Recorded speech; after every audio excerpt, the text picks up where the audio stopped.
In East London, a textile factory that reflects the nation's cultural patchwork. Workers here come from families that moved to the UK over the course of decades from countries beyond the EU. Immigration has shaped Britain, but what happens after Brexit? Well, today we started getting some answers, a sign that Britain's future lies in welcoming some migrants, but not all. Meet Jason, born in Greece, now a nurse working in Watford.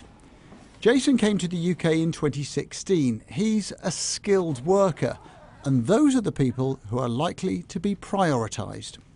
It's a relief to know that someone values us and feel that we are valued in this country. It's not that we came here to take someone else's job, it's that we were needed. Jason's journey to the UK was easy, powered by freedom of movement within the European Union. But with Brexit, that will change, and according to the Independent Migration Advisory Committee, new priorities will now be needed. The report's key recommendation calls on ministers to lift the cap on high-skilled workers, people such as teachers, doctors or engineers, while at the same time limiting the number of low-skilled workers like waiters, cleaners and construction workers who are allowed into Britain after Brexit. It also says there should not be preferential treatment for EU citizens compared to those from elsewhere in the world. And that's a policy supported by a majority of the public, according to Sky Data. We think that the impacts of migration depend on things like the skills the migrant has, but not fundamentally on their nationality. So if you want to accentuate the benefits from migration, you should focus on what is important, which is not nationality. The government commissioned this report and says it will now carefully consider the findings.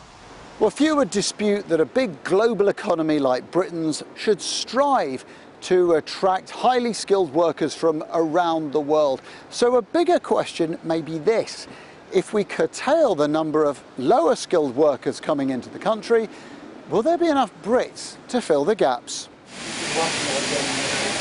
Back in the factory, the owner has loyal, long-serving staff and worries how he'll ever replace them. In UK, young generation, they are not interested on low-skilled work. There is huge opportunity for our next generation who is studying here, school, university. They can be high skilled, but we are short of low skilled worker.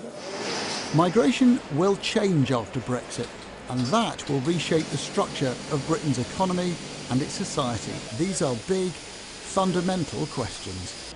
Adam Parsons, Sky News.